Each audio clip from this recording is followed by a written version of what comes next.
నమస్తే అండి, నేను రజాక్. గత ప్రభుత్వంలో ఒక పోసాని కృష్ణమురళి కావచ్చు, అదేవిధంగా బోరుగడ్డ అనిల్ కావచ్చు, శ్రీరెడ్డి కావచ్చు, పవన్ కళ్యాణ్ గారి మీద, నారా లోకేష్ గారి మీద, చంద్రబాబు నాయుడు గారి మీద ఏ స్థాయిలో కామెంట్లు చేశారో మనందరం కూడా ఇంకా మర్చిపోలేదు. అయితే ప్రభుత్వం ఏర్పడి నెల రోజులు అవుతుంది. ఇప్పటి వరకు ఈ ముగ్గురు మీద ఎలాంటి చర్యలు అయితే తీసుకోలేదు. వీళ్లతో పాటు వరా రవీంద్రారెడ్డి అనే ఒక వ్యక్తిని ఉండవల్లి అనూష గారి మీద, అదేవిధంగా స్వాతిరెడ్డి గారి మీద, ఇలా కొంతమంది మీద అనుచితంగా మాట్లాడిన వ్యక్తుల గురించి ఎందుకు చర్యలు తీసుకోవట్లేదని చెప్పేసి చాలా మంది అడగడం జరిగింది. మొన్న వరా రవీంద్రారెడ్డి అనే ఒక వ్యక్తిని అరెస్ట్ చేసేస్తారు, అంతా అయిపోయింది, పోలీసు స్టేషన్లో పెట్టినారు, కస్టడీలో తీసుకున్నారని చెప్పేసి రకరకాలుగా ఊహాగానాలు వచ్చినప్పటికి కూడా అవన్నీ అబద్ధం అని చెప్పేసి తర్వాత తెలిసింది. ఎప్పుడైతే జగన్మోహన్ రెడ్డి గారు పులివెందులు పోయినారో ఆ రోజున ఆ సదరు వ్యక్తి ఎవరైతే ఉన్నారో వరా రవీంద్రారెడ్డి అక్కడ దర్శనం ఇచ్చాడు అనమాట. ఇక ఇప్పుడు కథ ఏంటంటే ముగ్గురు వ్యక్తులు అనమాట. సో ఈ ముగ్గురు వ్యక్తులు ఎవరంటే, నెంబర్ 1 పోసాని కృష్ణమురళి, బోరుగడ్డ అనిల్, శ్రీరెడ్డి. మనం గమనిస్తే కనుక ఇప్పటి వరకు వీళ్ళ మీద ఎక్కడ కూడా చర్యలు తీసుకున్నట్లు ఎక్కడ కూడా కనిపించలేదు. వీళ్ళకి సంబంధించి ఎవరు కూడా బయటకు రావట్లేదు. మీరు చూడండి, బోరుగడ్డ అనిల్ బయటకు వచ్చి 99 టీవీ ఛానల్కి ఒక ఇంటర్వ్యూ ఇస్తూ, నేను పవన్ కళ్యాణ్ ఏ ఒక్క మాట అనలేదు, చంద్రబాబు నాయుడు ఏ మాట అనలేదు, నారా లోకేష్ని ఏ ఒక్క మాట అనలేదు, నేను ఇచ్చినటువంటి ఇంటర్వ్యూ ఏదైతే ఉందో దాన్ని వాళ్ళు ఎడిట్ చేసి ఆ విధంగా రెచ్చగొట్టే విధంగా చేసినారనేది తన స్టేట్మెంట్ ఇచ్చి ఈ రోజు వరకు కనిపించినటువంటి పరిస్థితి. వింతైన విషయం ఏంటంటే, వైసీపీ ప్రభుత్వం ఉన్న టైంలో కూడా ఇదే బోరుగడ్డ అనిల్ పవన్ కళ్యాణ్ గారి మీద, నారా లోకేష్ గారి మీద, చంద్రబాబు నాయుడు గారి మీద అనుచిత వ్యాఖ్యలు చేస్తున్నాడు అనమాట. అడ్డగోలుగా వ్యాఖ్యానాలు చేస్తే కొంతమంది టీడీపీ పార్టీ అభిమానులు వాళ్ళ ఇంటి మీదకి వెళ్ళినారు ఆ రోజు కూడా. అయితే ఆ రోజు ఇంటి మీదకి వెళ్తే బయటకు వచ్చి ఆ తర్వాత మళ్ళీ వీడియోల్లో, ప్రెస్ మీట్లలో ఇష్టం వచ్చినట్టుగా మాట్లాడినాడు. అదేవిధంగా ఏబిఎన్ రాధాకృష్ణ గారి మీద, ఏబిఎన్ ఛానల్ మీద కూడా విరుచుకుపడినాడు అనమాట. అయితే ఇటీవల ఒక ఇన్సిడెంట్ జరిగింది. బోరుగడ్డ అనిల్కి సంబంధించినటువంటి ఒక పార్టీ ఆఫీస్ అయితే ఉందట, తను కూడా ఒక పార్టీ అయితే పెట్టినాడట.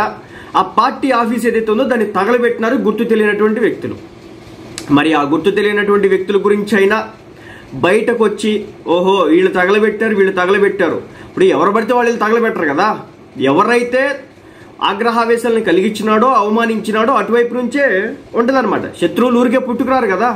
సో ఇష్టం వచ్చినట్టుగా అడ్డగోలుగా కామెంట్ చేస్తే దానికి ఎవరైనా కోపోద్రేక్తులై చేసినటువంటి పని అయి ఉండొచ్చు. మరి ఆ CCTV కెమెరా ఫుటేజ్లు అవ్వచ్చు, ఇంకేదైనా అవ్వచ్చు, వాటన్నింటిని తీసుకుని, ఎవిడెన్స్ తీసుకుని బయటికి రావాలి కదా.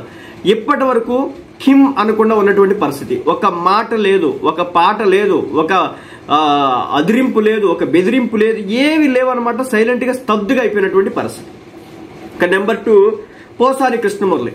ఈ మహానుభావుడి గురించి ఎంత తక్కువ మాట్లాడితే అంత మంచిది అనమాట. ఎందుకంటే ఆ పోసాని కృష్ణమురళి అనే వ్యక్తి అన్నాడండి, ఇప్పుడు మాటలు వచ్చింది కాబట్టి చెప్తాను.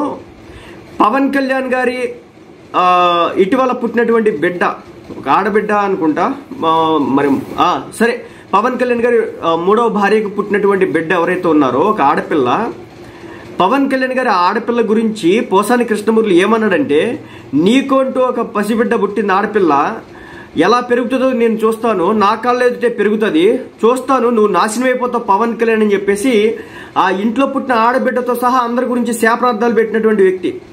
మనం అందరం అనుకుంటున్నాం కదా, నిన్న మొన్న నుంచి కొంతమంది ఏదైతే నిన్న వీడియో కూడా ఒకటి చేశారనమాట, ప్రశాంత్ హనుమంతు అని చెప్పేసి, ప్రశాంత్ హనుమంతు.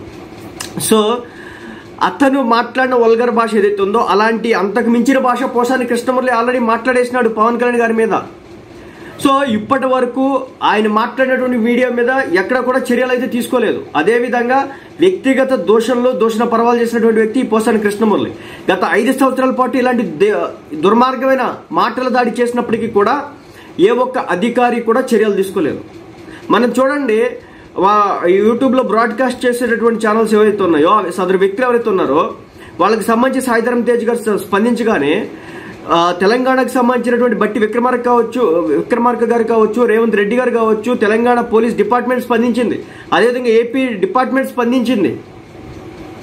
ఏపీ డిపార్ట్మెంట్ స్పందించింది. కానీ ఈ పోసాని కృష్ణమురళి ప్రెస్ క్లబ్ లో కూర్చుని అంత దుర్మార్గంగా ధైర్యంగా మాట్లాడితే ఇప్పటి వరకు దానికి సంబంధించి ఎలాంటి చర్యలు తీసుకోలేదు. సో నెంబర్ 2 ఇదనమాట. ఇంకా శ్రీరెడ్డి విషయానికి వస్తే, ఈ శ్రీరెడ్డి అనే మహిళా జాతిలోనే పుట్టిన ఒక కళంకంగా జనసేన పార్టీ కార్యకర్తలు కావచ్చు, టీడీపీ పార్టీ అభిమానులు కావచ్చు చెప్పడం జరిగింది.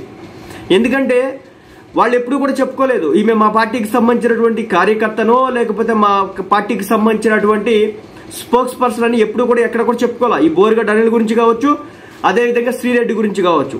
కానీ ఈ శ్రీరెడ్డి వైసీపీ పార్టీ తరఫున వకాల్తా పుచ్చుకొని రెచ్చిపోయి అడ్డదిడ్డాలుగా మాట్లాడేటటువంటి మాటలు మాత్రం ఎవరు మర్చిపోరు.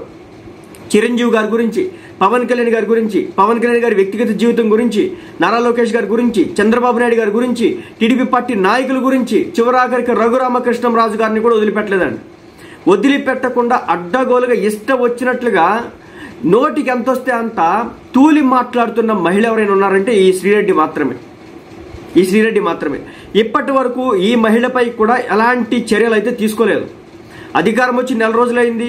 మరి వీళ్ళ మీద ఇప్పుడే తీసుకోకూడదు అనుకుంటున్నారో, ఇంకా టైం ఇచ్చి ఆ తర్వాత వరుస పెట్టి మొదలెడదాం అనుకున్నారు, నాకైతే తెలియలేదు. కానీ మొత్తానికైతే ఇప్పుడు కొంతమంది వ్యక్తులు అయితే బయటకు వచ్చినారు. మన గబ్బర్ సింగ్ టీంలో ఉన్నటువంటి కామెడీ ట్రాక్ చేసిన టీం ఏదైతే ఉందో, సో ఆ టీం అంతా కూడా ఇప్పుడు వీళ్ళ మీద కంప్లైంట్ ఇవ్వడానికి అయితే సిద్ధమవుతున్నారు అనమాట. మన హోమ్ మినిస్టర్ వంగల్పూడి అనిత గారు ఉన్నారు కదా, సో ఈమెను కలిసి ఇటీవల ఒక గబ్బర్ సింగ్ ఈ కామెడీ ట్రాక్ లో ఉన్నటువంటి సాయి అనే ఒక వ్యక్తి అయితే చెప్పడం జరిగిందనమాట. సో అతను మాట్లాడుతూ చెప్పినటువంటి విషయం ఏంటంటే, మేము పోసాని కృష్ణమురళి మీద, బోరుగడ్డ అనిల్ మీద, శ్రీరెడ్డి మీద కంప్లైంట్ ఇవ్వబోతున్నాం. డైరెక్ట్ గా హోమ్ మినిస్టర్ గారి దగ్గర వెళ్ళి కంప్లైంట్ ఇవ్వబోతున్నాం.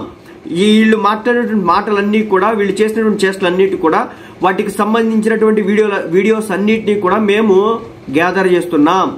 వాటన్నిటినీ తీసుకెళ్లి మన హోమ్ మినిస్టర్ గారికి ఇచ్చి వాళ్ళ మీద పూర్తి స్థాయిలో కంప్లైంట్ రైజ్ చేయబోతున్నాం అని చెప్పేసి ఇంతకాలానికి కొంతమంది రియాక్ట్ అవడం అయితే జరిగిందనమాట. మళ్ళీ చెప్తున్నానండి, ఇష్టం వచ్చినట్టుగా అడ్డగోలుగా ఒక పద్ధతి ప్రకారం మాట్లాడకుండా కుసంస్కారమైన వ్యాఖ్యానాలు చేస్తే, వాళ్ళకి సరైన ట్రీట్మెంట్ ఇవ్వకపోతే కనుక ఇది అనేది రోజు రోజుకి పెరుగుతూ ఉంటుంది తప్ప అది తగ్గదనమాట. సో ఇది టీడీపీ ప్రభుత్వం వచ్చింది కాబట్టి తప్పనిసరిగా వీళ్ళ మీద ఉక్కుపాదం మోపడం స్టార్ట్ చేస్తే కనుక చాలా మంది కంట్రోల్లో ఉంటారు. మనందరికీ తెలిసిందే, నిన్న ఎవరైతే ప్రశాంత్ హనుమంతు అని చెప్పేసి ఆ బ్రాడ్కాస్ట్ ఛానల్ నడుపుతున్న వ్యక్తి ఎవరైతే ఉన్నారో, ఒక్కసారిగా ఎప్పుడైతే ఇలాంటి అందరూ కూడా సినిమా ఇండస్ట్రీ దగ్గర నుంచి అందరూ కూడా రియాక్ట్ అవడంతో ఆల్మోస్ట్ చాలా మంది దుకాణాలు మూసేసినటువంటి పరిస్థితి, ట్విట్టర్లో వచ్చి నీతులు చెప్తున్నటువంటి పరిస్థితి. ఇది మాకు సంబంధం లేదు, మేము చేయలేదు, మేము కూడా ఈ బ్రాడ్కాస్ట్ ఛానల్ అప్పుడప్పుడు వచ్చినాం కానీ ఈ వ్యక్తి ఇలాంటి వ్యక్తి అని తెలిసిన తర్వాత మేము రావడం ఆపేసినాం అని చెప్పేసి ఇప్పుడు కవరింగ్లు ఇస్తున్నటువంటి పరిస్థితి. సో అల్టిమేట్గా చెప్పేది ఏంటంటే, మొత్తానికైతే వీళ్ళకి అసలు సినిమా మొదలు కాబోతుంది.